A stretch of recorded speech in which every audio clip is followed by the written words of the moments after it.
Olá, sejam muito bem-vindos à segunda temporada do podcast Maré Sonora. Eu sou a Marina Guedes e sigo por aqui, agora na Itália, fazendo entrevistas com convidados no Brasil e em outros países. Neste canal, você ouve um pouco sobre ciência, conservação ambiental, fotografia e viagens. E claro, um pouco do universo náutico também. Afinal, como é que eu poderia deixar de lado a experiência de ter vivido por 4 anos em um veleiro? Eu desejo que este podcast lhe traga um respiro sonoro com informação de qualidade, a qualquer hora do seu dia, quando você decidir escutar. Hoje, o Maré Sonora tem como convidado Pat Leacock, diretamente da Inglaterra, para falar sobre conservação ambiental na Geórgia do Sul. Antes da gente começar, eu queria só fazer um lembrete, um agradecimento especial aos nossos apoiadores e ao Café do Luiz, o café que celebra a amizade e os bons momentos. Já preparou o seu? Acesse lá no Instagram, @Café do Luiz, para conhecer esse café delicioso, as fotos lindíssimas do perfil e para você poder fazer a sua encomenda aí no Brasil. Quem é apaixonada por pinguim, como eu, sonha em conhecer aquele local, onde milhares de indivíduos dessa espécie habitam. Um dia eu ainda vou pisar naquele paraíso selvagem gelado. Enquanto esse dia não chega, eu aproveito para aprender um pouco mais sobre a ilha e compartilhar aqui o conhecimento com você, ouvinte do podcast Maré Sonora. O episódio original em inglês também está disponível por aqui. Confira, pois a tradução que começa agora é um resumo da conversa que eu tive com o Pat. Durante o lockdown, assisti a uma apresentação que ele fez para a instituição New Zealand Antarctic Society, uma das incontáveis transmissões ao vivo que eu acompanhei via YouTube.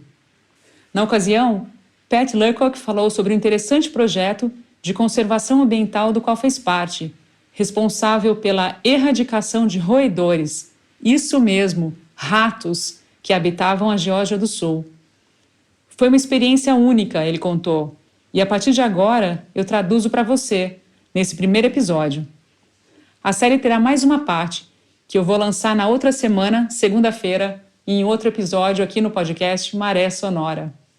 Quando terminei a faculdade, entrei para o Programa Antártico Britânico e fui para o continente gelado, onde eu trabalhei por 2 anos. Isso foi na década de 80. Depois, eu não queria me fixar mais na Inglaterra e o primeiro trabalho que surgiu foi nas Ilhas Falklands, Malvinas. Casado, me mudei para lá e atuei no departamento de pesca. Foi então que surgiu uma oportunidade imperdível de atuar na Geórgia do Sul. Fui para lá com a proposta inicial de passar 4 meses e acabei ficando por 25 anos. Formado em engenharia eletrônica, foi por meio dessa área que conseguiu o primeiro trabalho na Antártica, envolvido com equipamentos que mediam o campo magnético da Terra. Depois, começou a mexer com tecnologia de informação para o Departamento de Pesca nas Ilhas Malvinas, ou Falklands. Mudei de emprego para emprego, evitei uma carreira de verdade, ele brincou na nossa conversa. Para quem não conhece a Geórgia do Sul, a ilha fica a cerca de 900 milhas náuticas ao sudeste das Falklands, ou Malvinas. Está no extremo sul do Atlântico Sul.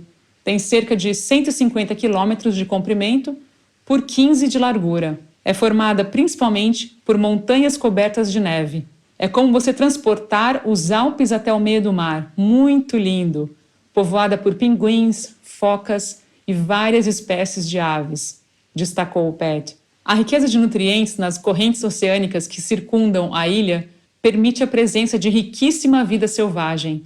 Em razão da presença humana por lá ser relativamente recente, ocupando permanentemente há cerca de um século somente, a ilha ainda permanece selvagem e rica em biodiversidade. A Geórgia do Sul faz parte da região chamada Subantártica, ao norte do continente antártico. Fica na latitude aproximada de 55 graus sul. Faz parte do ecossistema antártico, mas não apresenta características tão intensas como no interior do continente branco. O mar, por exemplo, não congela ao redor da Geórgia do Sul, assim como acontece na Antártica. E como é que foi viver por longos períodos naquela ilha, Pat? Uma rara e especial oportunidade. Extraordinário viver ali, fazendo parte da vida selvagem de uma forma que não estava acostumado. O período mais longo que estive na ilha foi em torno de 1 ano e meio sem sair de lá. E o projeto de eliminação de roedores na Geórgia do Sul, como é que aconteceu? Ocorreu em diferentes etapas. Primeiro, usaram helicópteros para distribuir as iscas ao redor da ilha, em 2011, 2013 e 2015. A meta era erradicar os ratos que haviam chegado principalmente por navios desde o século XVIII. As instituições South Georgia Heritage Trust e Amigos da Ilha da Geórgia do Sul criaram o projeto. Uma vez que as iscas estavam espalhadas por toda a ilha, atuei na parte que durou 6 meses. Basicamente, percorremos toda a ilha colocando estacas de madeira impregnadas com óleo vegetal e pasta de amendoim. São elementos que poderiam atrair os ratos, caso ainda estivessem por lá.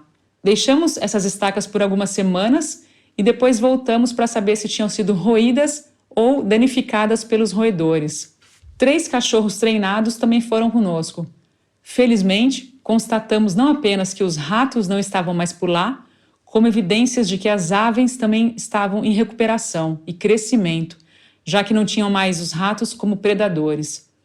O projeto todo, incluindo o processo de captação de recursos financeiros, teve duração de 10 anos. E os momentos mais marcantes dessa aventura de percorrer a ilha toda ao longo de 6 meses? Pat, o que você pode contar sobre isso? Algumas pessoas da nossa equipe que estavam acampadas, certa vez acordaram com a barraca coberta de neve. Também houve um problema de saúde por conta da alergia em razão da vegetação, mas tudo controlado e devidamente corrigido com medicação que a gente tinha. Os helicópteros também tiveram problemas que foram recuperados, foram sanados, literalmente transformando 2 helicópteros quebrados em um, para resgatar algumas pessoas e para fazer a logística permitir o nosso projeto. Pasta de amendoim para atrair os ratos? Como é que foi isso, Pat? Os ratos amam pasta de amendoim. A estratégia foi impregnar as estacas de madeira com óleo vegetal e pasta de amendoim numa etiqueta, para saber se eles tinham passado por ali ou não. Só que para colocar esses equipamentos, após certo tempo, tudo que a gente tinha cheirava pasta de amendoim.